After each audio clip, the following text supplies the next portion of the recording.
Mitch Marner returns to Toronto tonight, but is there too much drama behind this story? We'll talk about that and a whole lot more next on today's Locked On NHL podcast.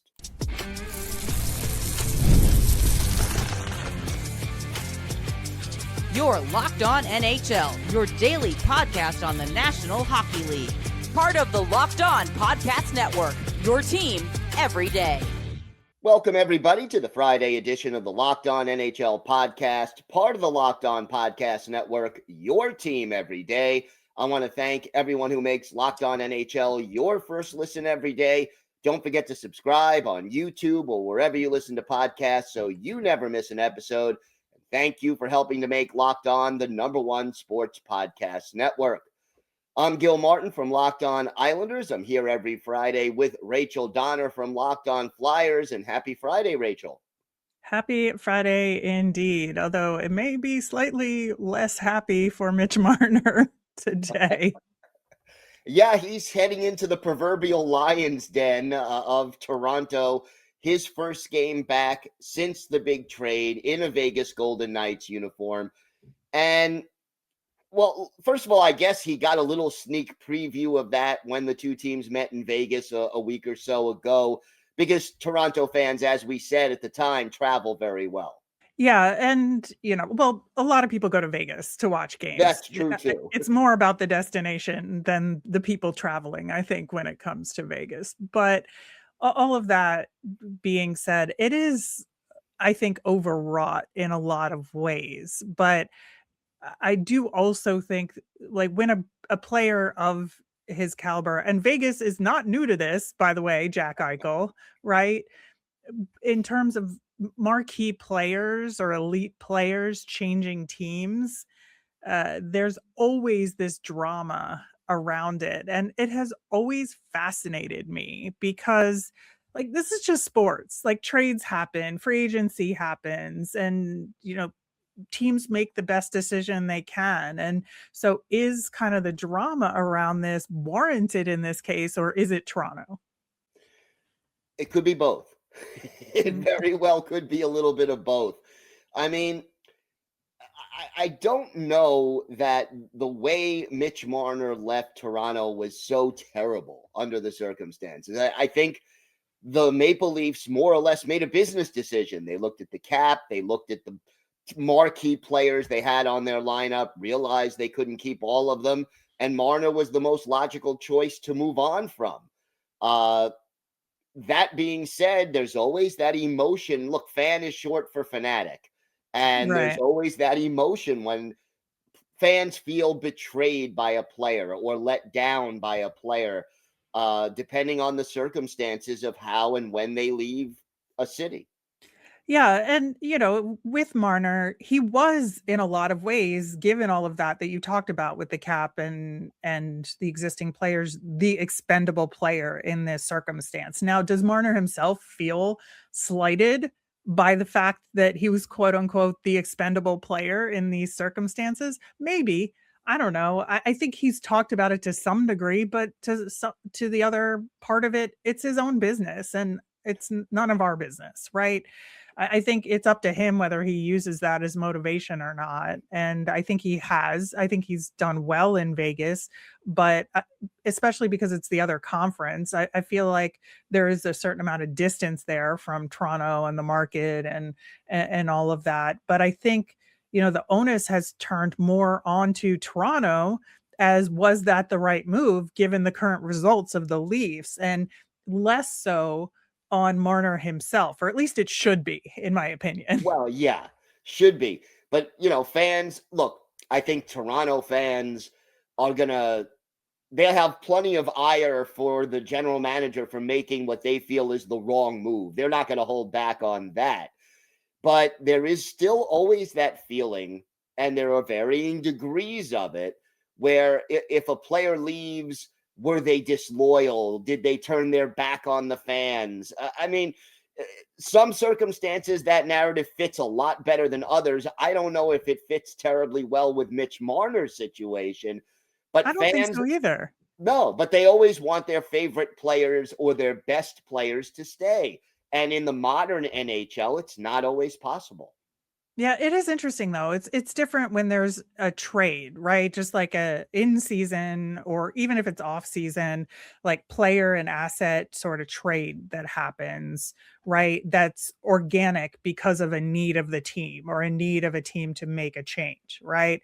But it changes when it's a player demanding a trade, which Yeah, Mitch Marner did not do. no. At least not publicly. We don't know what happened behind closed doors. Sure. But publicly, he never demanded a trade. But I think, I think Mitch Marner read the writing on the wall. I think he saw Like he that he knew was he the was the likely guy. Yeah. guy who was going to be moved. I think he saw that ahead of time. Right, and that's why, circling back to the first game against each other, yeah, sure, it's awkward in some ways just because you had this core of players in Toronto that were expected to win Stanley Cups, right? And it did not happen. They changed the core around a little bit. Toronto is, I think, in a similar position now than they have been. Like, I don't think a great deal has changed. We obviously won't know until playoffs, right? Then that's assuming the Leafs make the playoffs because the Atlantic is a bloodbath right now. Yeah. And I think it's likely they'll get in a wild card spot, to be honest. But you never know given everything this season. But I don't think it has made enough of a material impact from last year to this year in terms of the overall results to the Leafs. And I get why Leafs fans would be upset about that because of the long history of overpromising and under-delivering, right? Yeah, I mean, that is true. I mean, look, the Leafs, I don't think they're as good as they were a year ago, at least not on paper. And the results on the ice are a little bit down from a year ago as well. But But everybody else is better. So you got to take that correct, into correct. consideration. But again, can you blame Mitch Marner for that? I mean, No. I don't see how. I do understand the raw emotion of it, but I don't think Mitch Marner should be someone who would draw a lot of ire from Toronto fans. It's not like he held out or he did something terrible off the ice or he said one thing and did another thing as far as his contract negotiations were concerned. He never said, I hate it here, I want out. Why would anyone want to play in this city? It was a business decision made Yeah. by management. Yeah, I think so. And I mean, chip on his shoulder because he was deemed the odd man out, maybe, like I said, Right. and that's fair, but that should not, in theory, affect Toronto fan attitude toward him because he's not a traitor or anything No, like that. And no. it's, and you look at these different circumstances where big name players move teams. Like, I think that Buffalo fans had a much, much bigger case to be made about Jack Eichel because it was very clear that Jack Eichel wanted out of town Right. in those circumstances. And of course, he ends up in the same place in Vegas because Because Vegas. everybody ends up in Because Vegas. it feels like it at some It point. does. It does. But, I think that is a situation where animosity makes sense to me, right?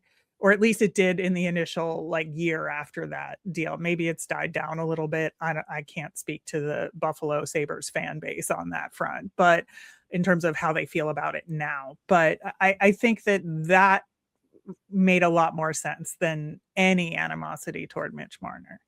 I think so too. And then there are circumstances where an exit is less than graceful.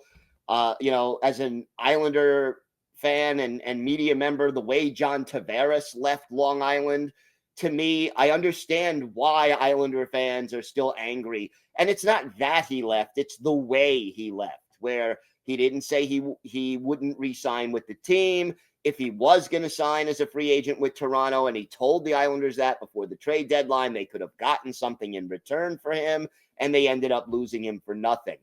That I can understand. Now, believe me, I also understand why John Tavares wanted to play for the team he grew up rooting for and in Toronto, and I understand that as well. So it's not just a one-sided thing.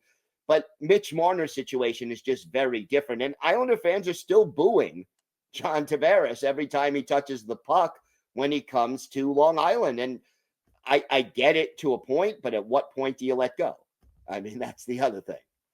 Yeah, and I think, the whole thing with the childhood bedroom photo Yes, picture and all of that kind of added fuel to the fire, right? Of like, oh, Long Island was never home to me. Toronto is home to me. And so there's drama around that. But then, you look at moves that like marquee players get traded to other teams to potential from like poorly performing teams to good teams to potentially win a cup. Like nobody has any problem with that, right? Because they're like, go forth and win yourself a Stanley Cup, kind right. sir, and we will support you in that endeavor.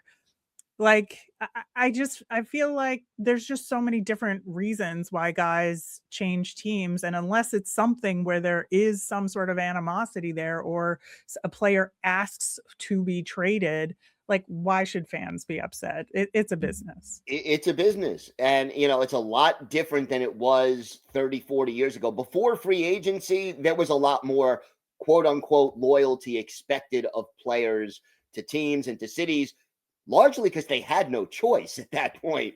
Now with free agency and the salary cap, it's a whole different ball game. There are some things about it that I think are better. There are some things I think that were lost along the way. That's just changing times and changing situations. But we'll see what kind of reception Mitch Marner gets tonight in Toronto. It certainly should be interesting. And we've got a lot more to discuss on today's show. We have a former top 5 draft pick who is now going to hit the trade market, possibly. We'll talk about that and a very exciting slate of games coming up this weekend next on today's Locked On NHL podcast. Today's episode is brought to you by FanDuel. FanDuel is officially in playoff mode. Every game day during the NFL playoffs, FanDuel is giving customers even more ways to get in on the action. Because right now, every NFL playoff game day, FanDuel users get a profit boost pack waiting for them inside the app. Each game day, you'll see a pack loaded with multiple profit boosts that you could apply to the bets you like the most. Open your profit boost pack first thing on game day and see what boosts you want to apply. The boosts let you lean into your game day instincts, whether you're backing momentum, defense, quarterback play, or coaching. And the boosts give you more juice on the bets you already like instead of forcing you to bet something new. Every play feels bigger, and the boost makes your bets feel that way too. You make your picks, then apply your profit boost to go after even bigger payouts while the playoffs get rolling. So visit FanDuel, an official sportsbook partner of the NFL, and grab your profit boost pack every NFL playoff game day. Shane Wright, 4th overall pick, 3-4 years ago? The Seattle Kraken say that they are willing to move on from him, make a trade. They're looking for a top 6 winger in return. How surprised are you that Shane Wright is now available on the market? Yeah, it's interesting because there was the whole drama around that draft, right? Where he was the presumptive number 1 overall draft pick for quite some time leading up to it. And he winds up dropping to 4th in that draft. And that's where, Seattle picked him up. And it took him a while to get a spot on their roster. And, he spent some time bouncing back and forth. Was he going to stick at the NHL level? At a certain point, he did, but he still has not, I think, performed in a way that one might expect from a top 5 draft pick. Now, not every top draft pick hits, right? There have been like 1st overall, 2nd overall picks that don't hit either. It's, there is some luck to this, but I think there's a conversation to be had in terms of the Seattle Kraken and player development related to Shane Wright. I think they kind of tossed him around a little bit too, and I don't know that they were necessarily fair to him in that process. And so, the fact that they might be willing to cut ties with him at this point, I think speaks to their own failures as player development. Yeah, I think it does. I mean, look, last year he had 19 goals and 44 points. in 79 games. He was a +4 on a team that was struggling, so his plus minus wasn't bad. But this year, his numbers don't even match that. He's played in 49 games, 7 goals, 17 points. He's a -1 on a team that's playing better than it did a year ago. He doesn't seem to have carved out a niche yet. Now, remember, he's still only 22. In fact, he just turned 22 earlier this month. It's not like you could call him a bust just yet, even though he is off to a slow start. But the way the Kraken are talking, they're saying they have a surplus of players at center, both at the NHL level and in their organization, and they're lacking a scoring winger. But it is a little unusual, I guess, that you're quote unquote giving up on a top 4 pick in the draft this quickly to get that return of a scoring winger. Yeah, I mean, I think that's absolutely fair. And, I think that when you look at what Seattle has to offer and where they are in the standings, right?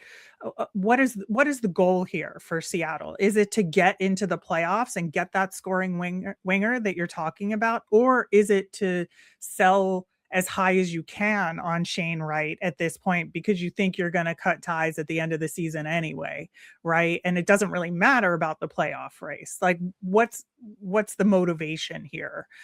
If Seattle is legitimately thinking that they can make the playoffs, they're currently kind of borderline wild card right now, and they want the extra scoring.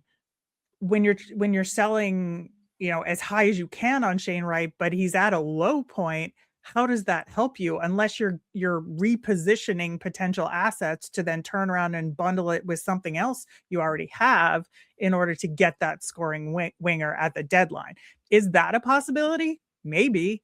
Yeah. And if you're just clearing the decks from a salary cap and a guy that you think is not going to be part of that future aspect, that is certainly possible. The Kraken do have 2 first-round picks in this upcoming draft to offer, and the following draft. They have the Lightning picks in the next couple of drafts. And, could they use those as part of a big package to get a scoring winger? Maybe.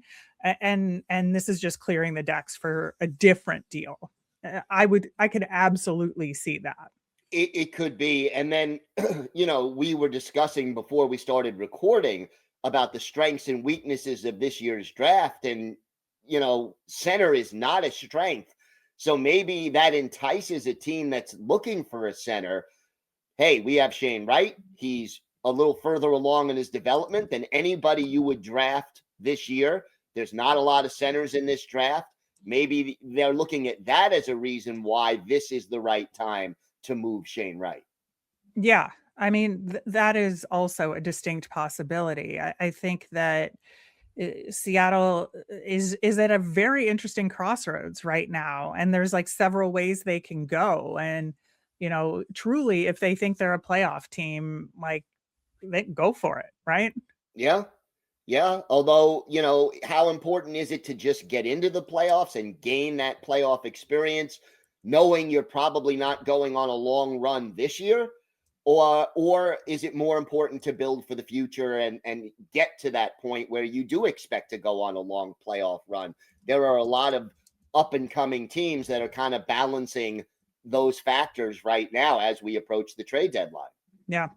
I think, given how many teams are borderline right now, it could be a very eventful trade deadline with people trying to reposition themselves, or a lot of teams deciding we just got to go with what we got right now because we're in it, right? And you Yeah, don't want to upset the apple cart. And I think Seattle is a huge part of that aspect of the discussion. Yeah, it could be a very active trade deadline or a very quiet trade deadline, depending on how all of those borderline teams decide to go about it. And it's going to be very interesting. Also, with the Olympic break coming up and the roster freeze there, we probably will see a flurry of trades right before the Olympics as well. So, going to be very interesting. So. One other little note here: Evgeni Malkin of the Pittsburgh Penguins indicating he wants to play one more season. Your thoughts on the 39-year-old future Hall of Famer wanting to come back, and will it be in Pittsburgh? I mean, I can't see it not being in Pittsburgh at this point, given the fact that the Pens have been more successful this year than anybody anticipated in the preseason, right? I think that if the Pens had been as bad as people had initially thought, I would consider that maybe he'd go somewhere else, but I don't think so now. No, and he's indicated he doesn't want to. He's an unrestricted free agent this summer, but he did indicate that he's willing to take a pay cut. He's making 6.1 million this year in order to stay in Pittsburgh next year. So the ball would be in the Penguins' court, and I would imagine that they probably would re-sign Evgeni Malkin. Yeah, I think so too. It makes the most sense. All right, we'll see how that Shane Wright and Evgeni Malkin situations pan out. We've got some big games, though, coming up this weekend. We're going to talk about that next.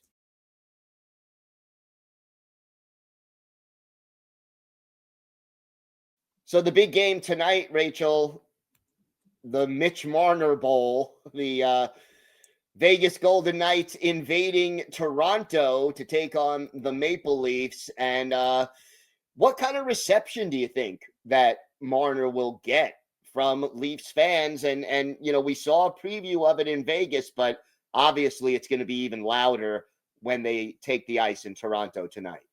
Yeah, I mean, you know, we talked about the drama around the relationships and all that, but there is a hockey game to be played here, right?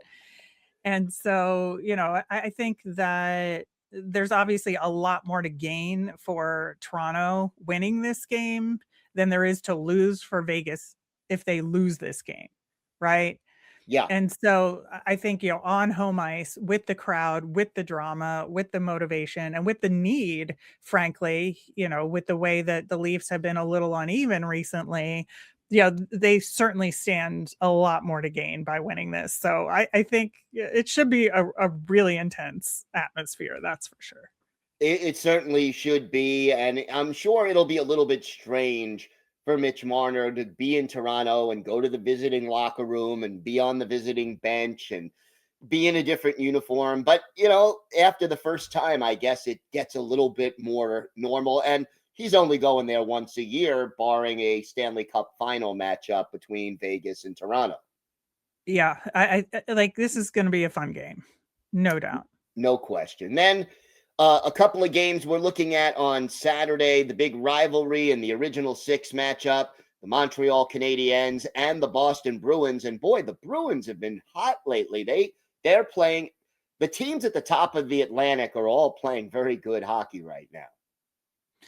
Yeah, that is, like, we talked about the Pens like being surprising. I think the Bruins have also been part of that discussion. I don't know if it's the black and yellow uniforms that are doing it this year on that front, but yeah, the Bruins have been a lot of fun and a little bit of a surprise this year. They're on a heater right now. I mean, you know, they lost to Dallas recently, but which is a very good team, but you know, they won against the aforementioned Vegas Golden Knights. And I think that, you know, with Montreal in a very good position, no doubt, but with everything in the Atlantic needing to keep treading above water here, this is going to be an important game for both of these teams. Yeah, no question about it. And there is so little margin for error. You go on a 3-game losing streak, you could find yourself from second place in the division to out of the playoffs that quickly. Ask me how I know that. Yeah, how do you know that, Rachel? But it's true. Flyers have been struggling lately. I know. A little bit. Yeah. And then the late game Saturday, 10 o'clock Eastern time, the Washington Capitals in Edmonton to take on the Oilers. This should be a fun game for sure. Yeah, this is one of the more interesting, I think, East versus West games that is happening right now, because the Oilers have been hit or miss recently, right? I think, you know, even though they were 5-3-2 in their last 10, I still think, you know, they're losing some games that they should win. in theory. And that's the problem. When you lose to the Devils, you lose to Pittsburgh, they lost to the Islanders recently. They lost to Nashville recently. I think that's part of the problem, right? It's not that they're losing games they should win to earn those points to keep up with everybody else. It's just how they're losing that's of concern there. And, obviously when you have the talent that they do, it's a big deal. And then you look at the Washington Capitals here, who have been massively struggling recently. And, there was quite some time where they have been part of the conversation here, but it's kind of slipped away to a large degree. Like, is there room for them to get back into this? Yeah, I mean, they're 6 points out of a playoff spot, excuse me, as of right now, but they've lost 4 in a row. They're just 3-6-1 in their last 10. And then, look, from a purely fan reaction situation, Connor McDavid, Leon Draisaitl, Alexander Ovechkin, that's just a fun game to watch. Yeah, absolutely. I think it is a fun game to watch. And so I think that'll be a lot of fun for those fans. But the implications there are like very important, I'd say. Yeah, I mean, I think especially Washington at this point, they just can't afford too many more losses with the way the standings are. The problem is for a lot of these teams that are fighting for these playoff berths, yeah, you're 6 points behind that final wild card, but you have to jump over 5 teams to get there, and only one of those teams is going to the playoffs, most likely. So that's where it gets. And really it's like 4 out of those 5 teams are going to also win. Like, that's just or at least get a point, which is even right. more frustrating with the loser point, which just complicates everything in the standings, keeps them artificially close, but you still can't make up the points because everybody's getting loser points. So that's my 2-second editorial on loser points. But, I still think they should either go to a 3-2-1-0 system or eliminate the loser point entirely. Well, that is always a topic of conversation as we start approaching the playoffs, right? It certainly is. But the Caps desperately need the game. The Oilers certainly need the game, and it should be a very entertaining contest, to say the least. If you never miss an episode, the Everydayer Club is built for you. Get your favorite team's show ad-free, plus members-only Discord access and more. So head to the link in the show notes for more information, or you can go to lockedonpodcast.com/everydayer. Join the Everydayers Club today. Rachel, I will be back on Monday talking to 3 of our local hosts about the biggest stories from around the league. We're here every day, Monday through Friday, on Locked On NHL, plus NHL Game Night. Every time there's a game, we've got a show breaking down all of those games. So that's right here on the Locked On NHL feed. Have a great weekend, everybody, and thanks for listening to and watching the Locked On NHL podcast.